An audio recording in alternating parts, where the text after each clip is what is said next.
예수님께서 공생의 기간 동안에 받으셨던 별명이 있는데 죄인과 세리의 친구, 세리와 죄인의 친구라는 말이었어요. 저는 이 말을 들을 때마다 어떤 생각을 하냐면, 오늘 교회는 세리와 죄인의 친구가 맞나? 말하자면 세리와 죄인은 당시에 종교적으로 경건하다고 하는 바리새인이나 서기관들이나 정상적인 유대인들에게는 굉장히 불결한 존재들이었습니다. 멸시를 받아야 마땅한 존재들이었습니다. 그들과 한 식탁에 앉는다는 걸 상상할 수가 없었고, 그들과 한 지붕 아래 있는다는 것 자체가 제의적으로, 의식적으로 아주 불결한 것이었습니다. 더럽힘을 받는 것이었습니다. 그리고 세리와 죄인의 동의어로는 또 매춘 부들도 세리와 죄인으로 역임을 받았습니다. 그럼에도 불구하고 주님께서는 세리와 죄인의 친구다 하는 별명을 얻을 만큼 그들을 가까이 하셨습니다. 그래서 오늘 이 본문은 7장 34절에서 시작한다고 보시면 돼요. 7장 34절을 보시면, 인자는 와서 먹고 마시매 너희 말이 보라 먹기를 탐하고 포도주를 즐기는 사람이요 세리와 죄인의 친구로다 하니. 그러니까 예수님을 비난하는 사람들은 이런 식으로 밤낮 먹고 밤낮 마시고, 특히 세리와 죄인들 이런 사람들하고 친해, 이런 얘기를 하는 거죠. 그러면서도 사실은 예수님은 좀 신비로운, 도대체 저자는 누구인가, 이런 생각들을 불러일으켰죠. 예수님이 세리와 죄인들하고만 가까이 사느냐? 그렇지 않아요. 오늘 본문에 보면 예수님은 바리새인의 집에 초대를 받아가셨어요, 식사하려고. 근데 이 본문 외에도 11장에도 그리고 14장에도 예수님은 바리새인에게 초대를 받아서 그들의 집에 식사하러 가세요. 그러니까 말하자면 예수님은 아주 특정해서 세리와 죄인들이 내 친구야 그렇게 말씀하신 게 아니라, 누구와도 주님은 어울리실 수 있었고 누구와도 가까이 하실 수 있는 분이셨습니다. 그래서 오늘은 바리새인 시몬이라고 이름하는 사람이 예수님을 자기 집에 초대를 했습니다. 연회를 연 것이죠. 이 시몬이라는 이름은 유대인들에게는 아주 흔하디 흔한 이름입니다. 한국말로 하면 철수 정도 될 겁니다. 이 바리새인 시몬이 예수님을 저녁 때 초대해서 연회를 여는데, 아마 이 연회는 옛날에 그리스 로마 신화에 지금도 심포지움이라는 말을 하잖아요. 근데 거기서 나온 건데 이런 거예요. 먹고 그 다음에는 굉장히 많은 진지한 대화들을 합니다. 그리고 논쟁도 합니다. 말하자면 먹는 게 목적인 게 아니라 사실은 거기서 상당히 많은 그 의견 교환들과 그 논쟁들이 있는 그런 모임이었을 것이라고 학자들은 생각합니다. 근데 여기서 우리가 잠깐 짚고 넘어가야 되는 게, 여러분 마태, 마가, 누가, 요한복음에 네 복음서에 다 예수님에게 향유를 부은 여인의 이야기가 나와요. 근데 이게 다 같은 얘기를 하는 거냐? 아니에요. 마태복음과 마가복음과 요한복음에서 이야기하고 있는 것은 동일한 사건일 겁니다. 그러나 오늘 누가복음이 이야기하고 있는 것은 그것과는 다른 사건입니다. 99%. 왜 그런가 하면, 이 마태, 마가, 요한복음에서 말하고 있는 사건은 예수님의 공생의 사역 마지막 주간에 일어났던 일입니다. 그러나 이 사건은 예수님의 공생의 사역 초기에 일어난 사건입니다. 뿐만 아니라 장소도 그렇죠. 장소를 마태, 마가, 요한복음에서 얘기하는 장소는 다 똑같이 특정하고 있지는 않지만, 베다니 그러면 어디가 생각나요? 예루살렘에서 가까운 곳이었고, 베다니는 죽은 나사로가 살아났던 곳이죠. 베다니에서 나병 환자였던 시몬이라는, 철수라고 그랬잖아요. 시몬이라는 사람의 집에서 일어났던 일입니다. 그리고 이 사건은 바리새인 시몬이라는 사람의 집에서 일어난 사건이고, 아마도 나인이라고 하는 동네에서 일어난 일 같습니다. 뿐만 아니라 그 향유를 부은 여인은 누구냐? 마태, 마가, 요한복음에서는 그 여인은 죽었다가 살아난 나사로의 자매인 마리아입니다.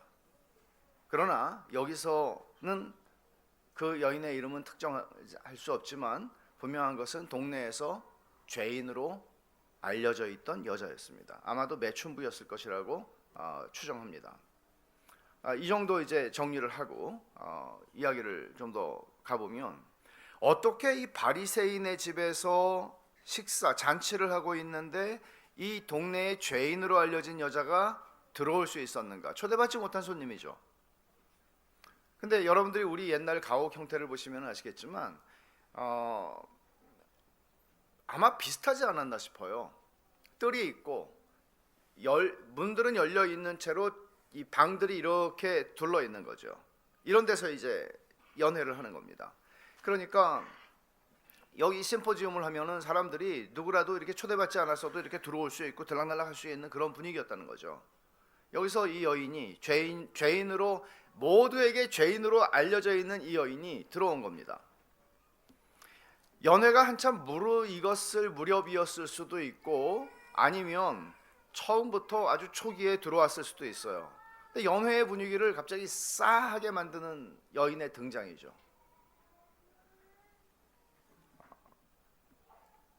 불결하게 여기는 여인이 들어온 겁니다. 사람들은 여느 때 같으면 당장 내쫓아 버렸겠지만 예수님이라고 하는 존재가 있었기 때문에 사람들은 궁금했을 겁니다. 도대체 이분이 어떻게 하는지 한번 보자. 실제로 이 여인은 예수님의 발치에 앉아서, 발치에 앉은 것도 아니고 서서라고 표현하고 있어요. 그러니까 당시에 유대인들이 밥 먹을 때 비스듬히 이렇게, 제가 보여드릴 수는 없고 비스듬히 왼팔을 괴고 이렇게 비스듬히 해서 먹었다고 그러잖아요. 그러니까 약간은 비스듬히 엎드려 있는 상태죠. 그 발치에서 이 여인은 계속 웁니다. 그러니까 눈물로 발을 적셨다고 하는 이야기를 보면 얼마나 많이 울면 젖을 만큼 눈물을 흘릴 수 있어요. 아마 펑펑 소리내서 울지는 않았을지도 모르겠지만 이 여인은 그냥 계속 울었을 것 같아요. 그리고는 자기의 머리카락으로 그 물기를 닦았습니다. 그리고는 그 발에 입을 맞추고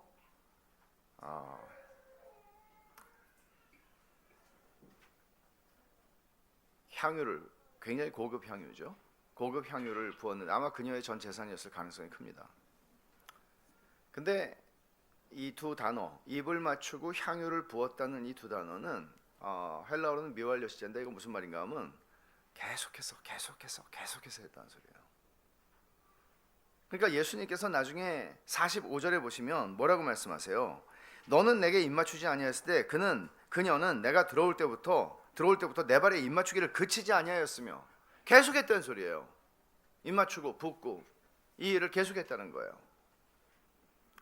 근데 여러분, 당시의 여인이 머리를 단발은 하진 않았어요. 여자들은 머리가 길었는데 머리를 풀었다는 것, 사람들 앞에서 머리를 푼다는 것은, 머리를 푸는 행위는 남편 앞에서만 하는 행위였어요. 그러니까 공개적으로 사람들이 있는 곳에서 여인이 자기의 머리를 푼다는 것은, 이거는 굉장히 수치스러운, 자기의 치부를 드러내는 그런 일이었어요. 그러니까 이걸 지켜보던 그 연회장에 있던 바리새파 사람이니까, 이 사람이 바리새이니까, 바리새인의 친구들이니까 바리새인이나 서기관이나 이런 사람들이 많이 있었겠죠. 괜찮은 사람들, 당시에 존경받는, 경건한, 빤듯한 그런 사람들이 다 모였을 거예요. 이 사람들이 볼 때 지금 이 여인, 지금 저 여자가 지금 무슨 수작을 하는 거야? 저 여자가, 그러니까 말하자면 굉장히 관능적이고 뭔가 그 유혹하는 예수님을 그런 행위로 보였을 거예요. 그러니까 굉장히 당황스러운 상황이죠. 게다가 이 여자가 동네 사람들이 다 아는 바 죄인이라고 여기서 표현하는데, 세리와 죄인 그럴 때 세리는 죄인과 동의어라고 제가 전에 말씀드렸잖아요. 그리고 매춘부들도 여기에 포함이 되는 거예요. 그러니까 저 여자가 죄인이다 했을 때 세리가 아니면 매춘부였을 가능성이 있는 것이죠. 그러니까 이렇게 알려져 있는 여자니까 저 여자가 예수님에게 하는 모습을 보니 그러면 그렇지 라고 생각했을 게 뻔합니다. 심지어 자기들이 있는 자리가 이 제사법적으로 부정이 타는 그런 생각도 했을 거예요. 그러면서 39절에 이 시몬이, 예수님을 초청한 시몬이 생각합니다. 마음에, 이 사람이 만일 선지자라면 자기를 만지는 이 여자가 누구며 어떠한 자고 죄인인 줄 알았으리라. 그러니까 예수님이 보니까 가만히 계시거든요. 그렇게 저 여자가 하고 있는데 그냥 가만히 계세요. 이상하잖아요. 그러니까 지금 이 자기들이 생각할 때는 이 사람이 혹시 모세가 얘기한 그 선지자가 아니야? 메시아거든요. 이런 예수님의 사역 초기이기 때문에 바리새인들이 이렇게 예수님에게 아주 적대적이고 단정적인 태도를 가지지 않았을 때예요. 그러니까 이 사람이 정말 모세가 말한 그 사람 아니야? 이런 약간의 의구심들을 가지고 예수님을 초청한 겁니다. 근데 이제 테스트할 수 있는 좋은 시간인 거죠. 이 여자가 누군지 안다면 이는 참으로 그 예언자일 것이다 라고 생각을 하는 겁니다. 그리고 이제 다들 예수님을 지켜보는 거예요. 어떻게 하는지 보려고. 예수님이 말씀하시죠. 시몬아, 내가 네게 이를 말이 있다. 그러니까 시몬이 선생님 말씀하소서라고 하는데, 선생님이라고 하는 거는 그냥 랍비들을 가리켜 하는 호칭이니까 이 사람은 적어도 예수님을 랍비로 존경을 하고 있는, 기본적으로. 근데 나중에 이 사람이 한 얘기를 주님 말씀 들어보면 이 사람 마음으로 한 존경은 아니었어요. 그걸 알 수 있죠. 시몬은 혼잣말로 속으로 생각하고 혼잣말을 한 것인데, 속으로만. 예수님은 거기에 대답을 하시는 거죠. 비유가 여기에 나와요. 41절과 42절 두 절 굉장히 짧고 밋밋하고 전혀 드라마틱하지 않은 그런 비유입니다. 한 사람에게 두 사람이 빚을 졌어요. 한 사람은 500데나리온을 빚을 졌고 한 사람은 50데나리온의 빚을 졌어요. 둘 다 갚을 능력이 없어요. 그래서 이 사람이 둘 다 탕감을 해줬어요. 예수님의 질문은 이거죠. 한 사람은 50데나리온, 한 사람은 500데나리온을 빚졌다가 탕감을 받았는데 누가 그 사람을 더 사랑하겠냐? 시몬이 대답하죠. 내 생각에는 많이 탕감함을 받은 자니이다. 당연하죠. 이거 너무나 쉬운 질문이었죠. 예수님이 네 판단이 옳다고 말씀하십니다. 여기까지는 아무 문제가 없습니다. 이 비유가 굉장히 밋밋하고 예수님이 하신 비유 중에서 제일 단순한 비유예요.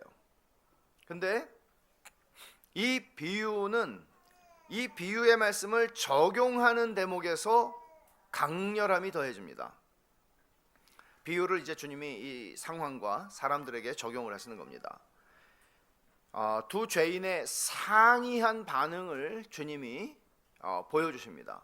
바리새인 시몬과 죄인인 여인을 대조시키시죠. 여인의 행위를 통해서 시몬을 고발하시는 겁니다. 시몬은 집주인입니다. 예수님을 초대했습니다. 그리고 당시의 관습으로 보면 기본적으로 샌들을 신고 다니고 먼지투성이, 지금처럼 도로가 깨끗하게 깔려있고 이런 게 아니라 먼지투성이 길을 다니는 거예요. 그러면 얼마나 먼지가 쌓여요. 그러면 초대를 한 사람은 초대받은 손님에게 기본적인 예의를 차리려면 발 씻을 물을 주거나 혹은 종들을 시켜서 발을 씻겨줍니다. 근데 이 사람은 물을 내오지 않았습니다. 대단히 결례를 행한 것이죠. 뿐만 아니라 당시에 이제 발을 닦고 나면 그 후에 손이나 볼에 키스를 합니다. 입맞춤을 합니다. 근데 이 사람은 그런 예를 표하지도 않았습니다. 세 번째로, 정말 지극정성으로 존귀한 손님을 맞을 때에는 향수는 아니고 감람류 정도, 집에서 쓰는 감람류 정도를 그 머리에 부어요. 이거는 굉장히 그 사람을 존귀하게 대접하는 것입니다. 주께서 내게 기름을 부으시고, 시편 23편 기억하시죠? 기름을 부으시고. 아무것도 안 했어요. 시몬은 예수님에게 아무것도 안 했어요. 근데 이 여인은 어떻게 했죠? 자기의 눈물로 예수님의 발을 적셨습니다. 그리고 자기의 머리카락으로 예수님의 발을 닦았습니다. 이거는 여러분 그냥 이게 어떤 성적인 행위였다, 그 당시 선정적인 행위였다 이런 걸 떠나서 그 시대에도 이 정도가 되면 단순히 머리를 풀었다가 아니라 머리를 풀어서 눈물로 적셔진 발을 닦았다는 것은 더 이상 낮아질 수 없는 가장 비굴한 행동을 한 겁니다. 비천한 행동을 한 겁니다. 여기서 끝나지 않았죠. 그녀는 발에 입맞추었습니다. 발에 입맞추기를 그치지 않았습니다. 그리고 자기가 가지고 온 고급 향수를 예수님의 발에 계속 부었습니다. 감람류가 아니었습니다. 두 사람은 달라도 너무나 달랐습니다. 시몬과 이 여인. 시몬은 이 여인을 죄인이라고 부릅니다. 그래서 시몬은 죄인인 것 같지가 않습니다. 죄인 아니죠. 바리새인이니까. 한 사람은 바리새인이고 한 사람은 죄인입니다. 신분의 차이 너무나 분명합니다. 그리고 남자이고 여자입니다. 그러나 이런 차이의 문제가 아니라 이 두 사람의 행동의 태도의 차이를 만들어낸 건 도대체 뭘까요? 뭐가 이 두 사람을 그렇게 다르게 만들었을까요? 나의 신분 때문에? 나는 남자니까? 천만의 말씀이죠. 주님은 그렇게 접근하지 않으셨습니다. 핵심은 여기에 있죠. 이 두 사람의 차이를 만들어낸 것은 용서받은 죄의 크기의 차이이고 탕감받은 액수의 차이다라고 주님 말씀하세요. 47절입니다. 이러므로 내가 네게 말하노니 그의 많은 죄가 사하여졌도다. 이는 그의 사랑함이 많음이라. 사함을 받은 일이 적은 자는 적게 사랑하느니라. 주님은 여기서 여인의 많은 죄가 사하여졌다라고 말씀하실 때 헬라어는 완료 시제를 썼어요. 시제 되게 중요하거든요. 그래서 신학교에서 헬라어 히브리어 배우는 이유가 이런 것도 있어요. 시제가 중요해요. 완료 시제를 썼는데 이거 무슨 말인가 하면 지금 예수님이 이 여인의 죄를 사한 게 아니고요. 그 전에 어떤 대중 집회였는지 아마 개인적으로 만나지는 않았을 것 같아요. 대중 집회였는지 어떤 모임에서였는지 모르겠으나 이 여인은 예수님을 뵌 적이 있고 예수님의 말씀을 들은 적이 있고 거기서 이 여인은 회개했고 죄사함을 받았습니다. 그 일이 이미 일어났었습니다. 그리고 이 여인은 죄사함을 받은 상태에서 여기에 등장한 겁니다. 그러니까 주님이 이 말씀을 하실 때 시몬과 이 연회석에 같이 앉은 사람들은 이런 얘기를 들은 거예요. 이 여인은 그 전에 이미 죄사함을 받은 깨끗하게 된 여인이야 라고 주님 말씀하신 거예요. 지금 사람들은 지금 이 여인은 죄인이라고 보고 있으니까요. 우리하고 다르다고 보고 있으니까요. 그래서 이 여인은 그 큰 은혜가 고마워서 자기의 많은 죄가, 그러니까 동네 사람들이 다 알 정도로 어떻게 해서 이 여인이 이런 일을 하게 되었는지 이런 건 우리는 알지 못해요. 그러나 어떻든 자기의 그 큰 죄를 예수님께서 용서해 주시는 은혜를 경험했어요. 경험했기 때문에 그게 너무나 감사한데 듣자니 동네에 예수님이 근처에 예수님이 연회석에 오신다는 거죠. 그럼 자기도 들어갈 수는 있거든요.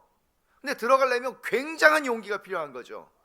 그 사람들의 따가운 눈총을 견뎌내야 되는 거죠. 하지만 어떤 모욕은 뭐 늘 받아왔던 거니까 어떤 모욕과 어떤 위험을 감수하더라도 자기는 예수님에게 갚을 수 없는 은혜를 받은 것에 대한 고마움을, 그분에 대한 사랑을 표현하고 싶었고 이 표현할 수 있는 절호의 기회, 다시는 찾아오지 않을지도 모르는 이 절호의 기회를 놓치고 싶지 않았던 겁니다. 그리고는 이 자리에 용기를 가지고, 사람들은 자기를 외계인이나 전염병처럼 여김에도 불구하고 그걸 감수하고 와서 주님에 대한 자기의 사랑을 표현했습니다. 여러분, 이거는 사실 우리의 이야기입니다. 바리새인 시몬과 죄인인 여자의 이야기로 끝나지 않습니다. 두 사람은 다 죄인이에요. 한 사람은 스스로를 경건하다고 착각하는 교만한 죄인이고요. 또 한 사람은 자신이 죄인인 걸 너무나 깊이 인식하는 겸손한 죄인입니다. 교만한 죄인과 겸손한 죄인밖에 없어요, 세상에는. 교만한 죄인은 자기가 괜찮은 사람이라고 생각하죠. 교만한 죄인은 자기의 어떤 것들을 자기의 의로움으로 생각하고 주장하죠. 그리고 교만한 죄인은 자기가 그리스도를 얼마나 필요로 하는지를 전혀 인식하지 않고 살아가죠. 그래서 사람들을 멸시하거나 사람들을 판단하는데 매우 익숙한 그 습관이 되어 있는, 판단하는 것이 습관이 되어 있는 그런 사람이죠. 그러나 겸손한 죄인인 이 여자는 다른 사람들을 자기가 판단할 만한 위치에 있지 않다는 사실을 너무나 잘 알고 있습니다. 이 여인은 그냥 자기가 받은 큰 은혜에 감격합니다. 그리고 그 복받치는 심정에 흐르는 눈물을 주체하지 못하고 눈물로 주님의 발을 적십니다. 그리고 가장 비굴한 행동, 자기의 머리카락으로 주님의 발을 닦아드리고 그 발에 입 맞추며 자기가 가지고 있는 가장 비싼 것을 그 발에 부어드립니다. 그녀는 주님에 대한 자신의 사랑을 표현하기 위해서 수치와 위험을 감수했습니다. 낮아지는 것을 개의치 않았습니다. 이게 겸손한 죄인의 반응이고 특징입니다. 하지만 바리새인 시몬으로 대표되는 부류의 죄인은 교만한 죄인이죠. 이들의 특징은 자기를 죄인으로 여기지 않거나 죄인으로 여기더라도 형식적으로 죄인으로 여깁니다. 그리고 죄 용서의 경험이 아예 없거나 너무 적습니다. 그래서 주님을 사랑하는 것에 대해서는 전혀 알지 못하거나 조금 압니다.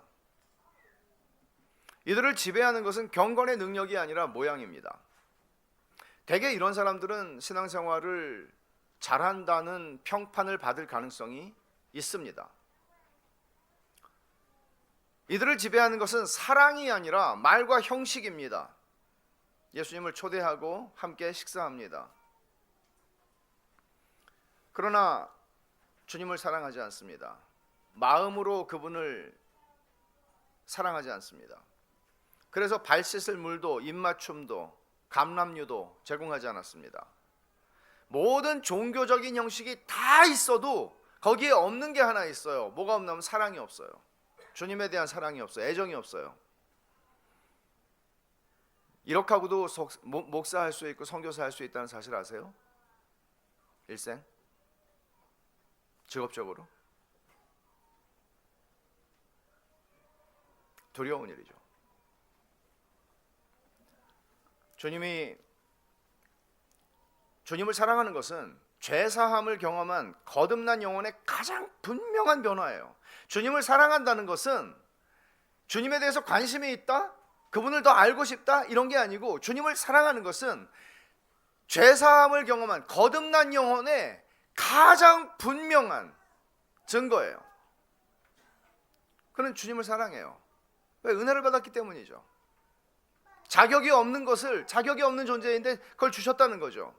주님을 사랑하는 것은 자기 죄가 사함받은 것에 대한 반응이고 결과이고 증거입니다. 이 사람은 자기가 가진 모든 종교적인 형식 때문에, 이 시몬은 자기가 죄인인 것을 모르고 있어요. 자기가 가지고 있는 경건한 습관, 자기가 가지고 있는 경건한 분위기, 자기가 속해 있는 경건한 집단, 그래서 그는 영적인 무지와 영적인 기만 속에서 살아가고 있는 거예요.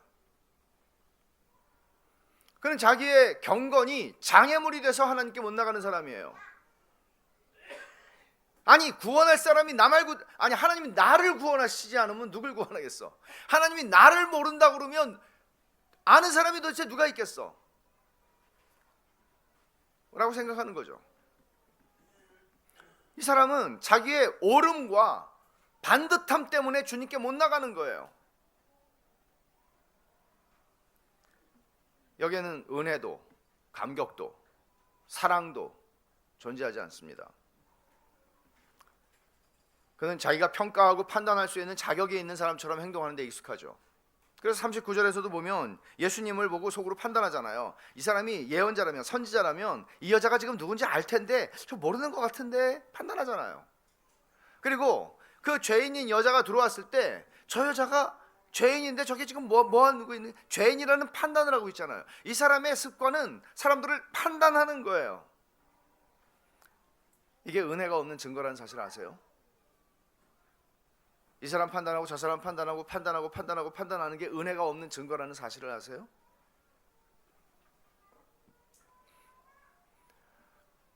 이 사람은 죄의 반대말이 미덕이라고 생각해요. 여러분, 죄의 반대말이 뭐예요? 믿음이에요. 믿지 않는 것이 죄예요. 죄의 본질이에요. 하나님의 선하심을 신뢰하지 않는 게 죄의 본질이에요. 믿음과 죄는 성경의 반대말이란 말이에요. 근데 이 사람은 어떻게 생각하는가 하면 죄의 반대말은 미덕이라고 생각해요. 훌륭하게 행동하는 것, 나이스하게 사람들을 대하는 것, 사람들 앞에서 괜찮은 사람으로 인정받는 것, 이런 거라고 생각해요. 그래서 시몬과 같은 부류의 사람들이 가지는 비참함은 어디에 있나 하면, 그렇게 생각하기 때문에 계속 더 잘하는 거예요. 더 잘하기 때문에 주님과의 진정한 관계 속으로 못 들어가요. 더 잘해서. 그러니까 그러면 이 본문을 통해서 우리가 어떤 결론을 맺는 게 중요할까요? 자, 그러니까 주님을 더 사랑하고 더 헌신하고 더 잘 섬기자, 이런 결론을 섣불리 내리면 안 돼요. 왜냐하면 주님을 더 사랑하기 위해서는 내가 더 많은 은혜가 필요하거든요. 근데 내가 주님을 더 사랑하고 더 헌신하자, 더 열심히 주님을 섬기자, 그게 아니에요. 내 큰 죄가, 내 많은 죄가 사함을 받았다는 은혜의 사건과 감격이 필요한 거예요. 무작정 주님을 더 사랑하자 그러면 마음 없는 섬김, 율법주의의 한계를 벗어날 수 없어요, 그 사람은. 그럼 바리새인 시몬의 길이에요, 이게. 더 잘하자. 여러분이 설교를 들으실 때 그래, 더 잘하자, 이런 결론으로 가면 안 돼요. 더 잘하자. 더 잘하자가 아니고, 설교를 들을 때 여러분들이 은혜를 받는다는 걸 뭔가 하면 내가 얼마나 은혜가 필요한 존재인가, 이렇게 무감각하고 영적인 나병과 같아서, 옛날에는 감격이 있었고 옛날에는 주님을 뜨겁게 사랑했는데 지금은 그냥 형식만 남았잖아. 얼마나 은혜가 필요한 존재인가. 여러분, 너무나 많은 사람들이 이런 식으로 일평생 반복하며 살아가요, 신자라고 하는 사람들이. 그래서 점점 그리스도에게서 멀어지는 거예요. 그러면 이런 결론을 내리면 맞을까요? 바울은 로마서 5장 20절에 이렇게 말했어요. 죄가 더한 곳에 은혜가 더욱 넘쳤나니. 시몬이 생각합니다. 저 여자가 나보다 큰 죄인인데 큰 죄가 사함을 받았으니까 저 여자는 더 사랑하는구나. 그럼 나는 너무 죄를 진 게 너무 없어서 내 주님을 요만큼밖에 사랑하지 않는구나. 나도 나가서 그냥 죄를 확 져야 되겠구나. 그러니까 로마서 6장 1절에 바울이 말하죠. 은혜를 더하게 하려고 죄에 거하겠느냐? 그럴 수 없느니라. 본문은 오늘 우리에게 필요한 것은 주님과의 진정한 관계를 맺는 것이라고 얘기하고 더 깊이 맺는 거라고 얘기하는 거예요. 주님과 우리의 관계를 생각해 보라는 거예요. 우리가 예배당 지붕 아래에 있느냐 없느냐 이 문제가 아니고, 내가 몇 년 믿었느냐 이 문제도 아니고, 내가 모태신앙이냐 아니냐 이런 문제 아니에요. 내가 지금 주님과 진정한 관계 맺음 속에 자리하고 있나, 그리고 더 깊은 관계 맺음이 필요한 게 아닌가, 이 도전을 하는 거예요. 이 관계 없이는 주님을 사랑할 수 없으니까요.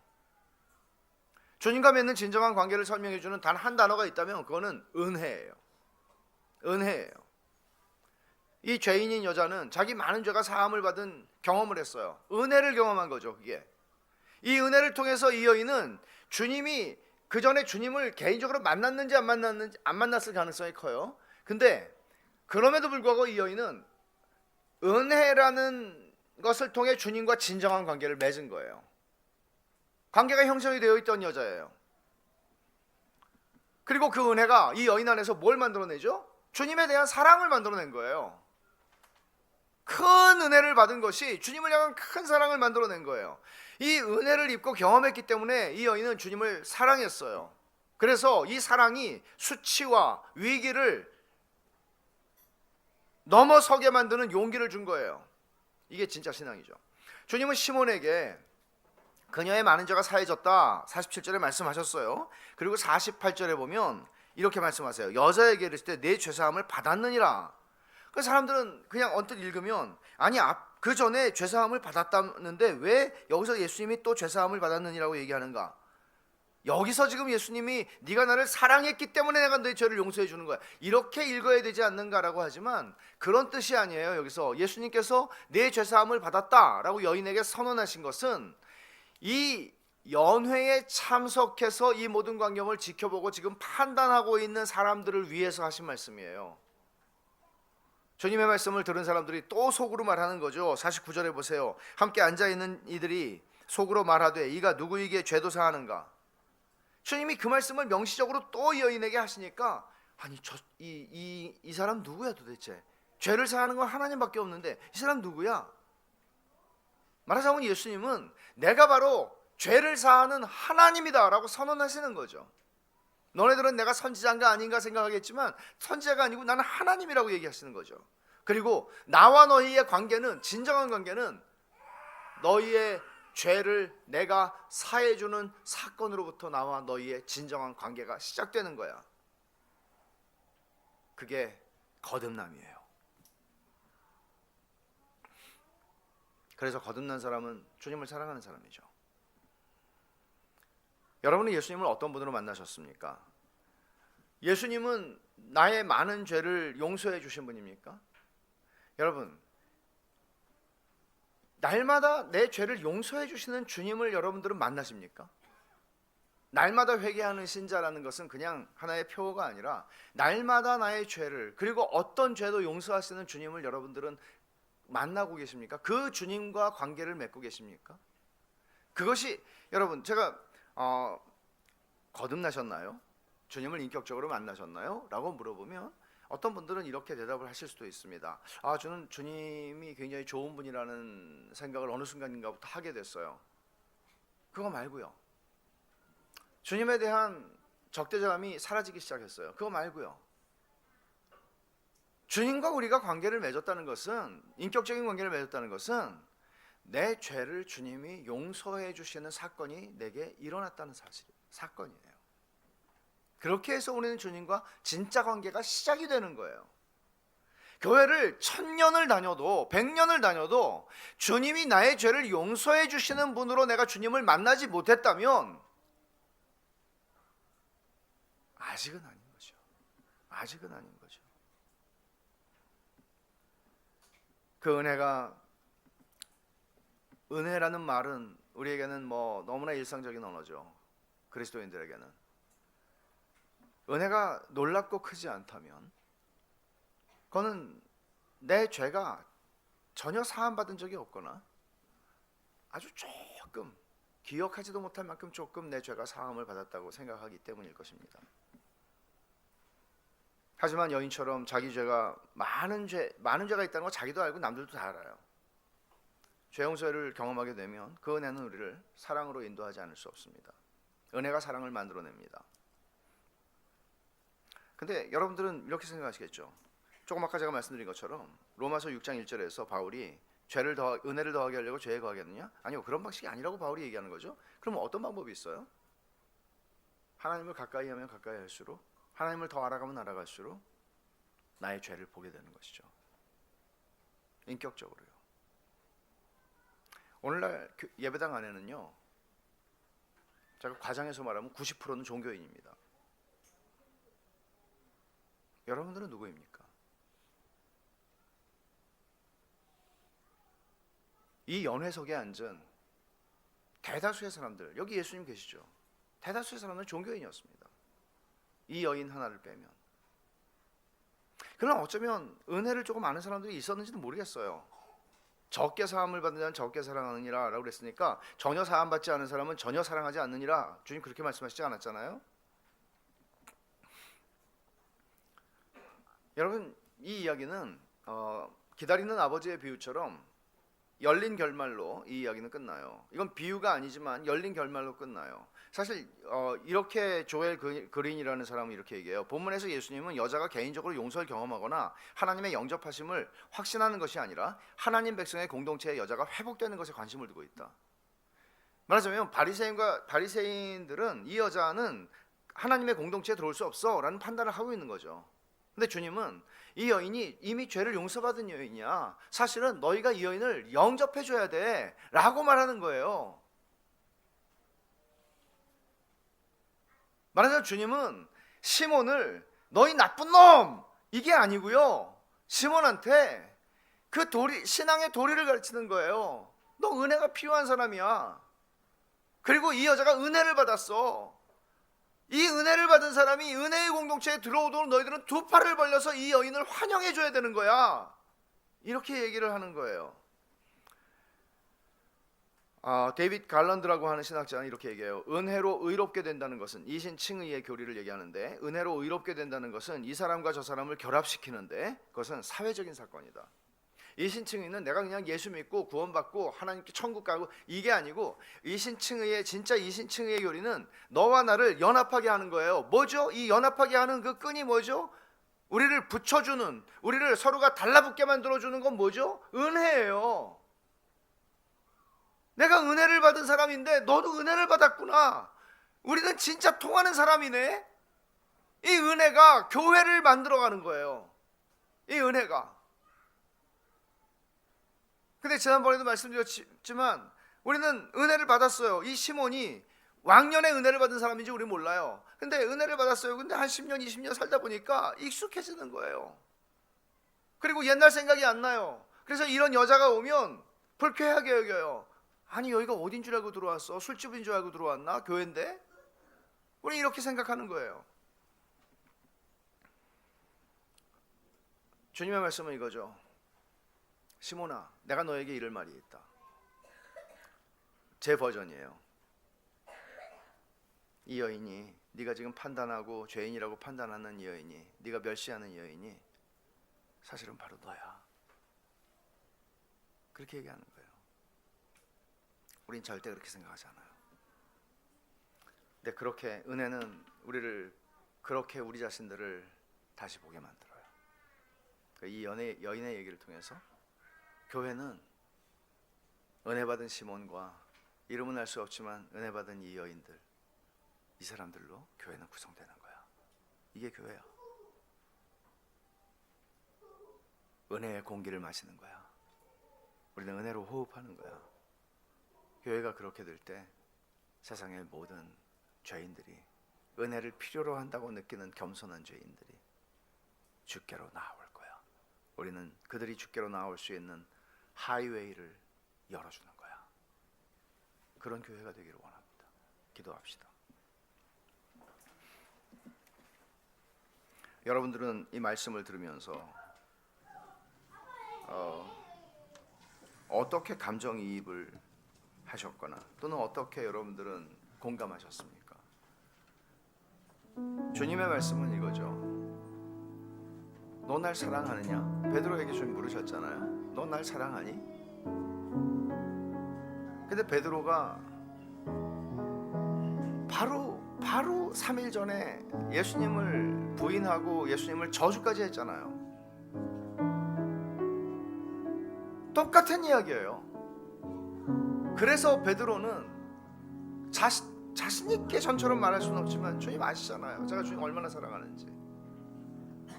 이 여인의 이야기도 똑같아요. 이름은 우리가 모르지만, 근데 우리는 주님이 베드로에게 물어보셨죠. 근데 베드로에게 물어보시면 사람들은, 제자들은 베드로 저거 맨날 잘난 척하더니 결국 예수님 팔아먹고 부인하고 배신하고. 근데 베드로한테 물어보셨지만 주님이 이렇게 말씀하시는 거예요. 얘들아, 베드로가 너희들이야. 너희가 바로 베드로야. 주님이 시몬한테 똑같이 얘기하시는 거예요. 시몬아, 네가 지금 판단하고 저 여자 때문에 오늘 연회장이 더럽혀졌다고 생각하는 시몬아, 저 여자가 너 자신이야 라고 말씀하시는 거예요. 우리가 그 사실에 접근할 때, 주님의 은혜로 그 사실에 접근할 때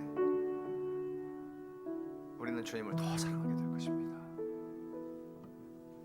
여러분들의 그 잘난, 오름, 반듯함, 종교적인 것, 흠없음, 이걸로 하나님 앞에 서지 못합니다.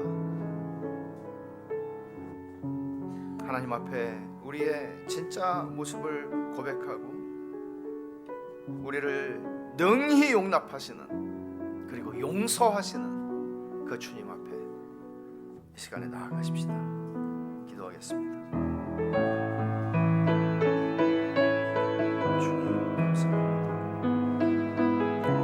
주님 감사합니다. 주님 감사합니다. 제가 바로 주님, 하나님의 은혜가 저로 하여금 주님을 더 사랑하겠습니다. 생명을 바쳐도 주님을 사랑하는 것을 그릴 수,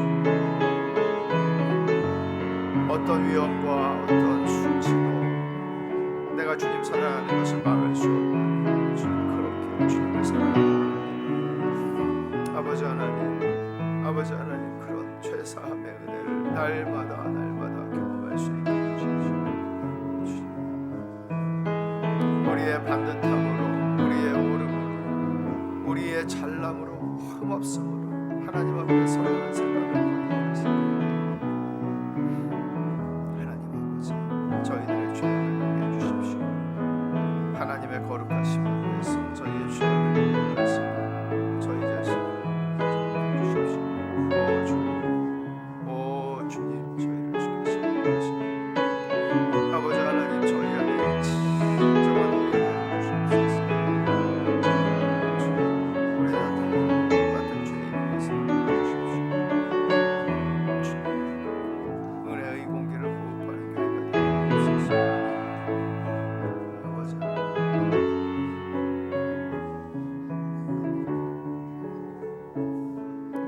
아버지 하나님, 감사합니다. 저희들은 언제나 시몬의 자리에 있는 것 같이 생각할 때가 많고 하나님의 은혜를 잊어버릴 때가 너무나 많은데, 시몬아, 이 여인이 바로 너 자신이란다 라는 주님의 말씀을 저희가 듣게 하시니 감사합니다. 늘 올바름과 반듯함과 흠없음으로 신앙생활을 하려고 노력하지만 번번이 넘어지는 게 저희들입니다. 사람들은 모르지만 저희 자신은 압니다.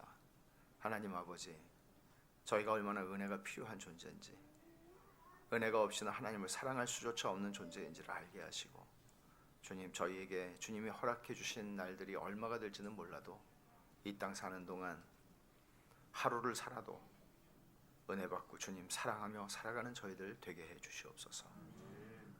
하나님의 은혜의 공기로 호흡하는 교회가 될 수 있도록 하나님, 저희 교회를 그렇게 세워 주시옵소서.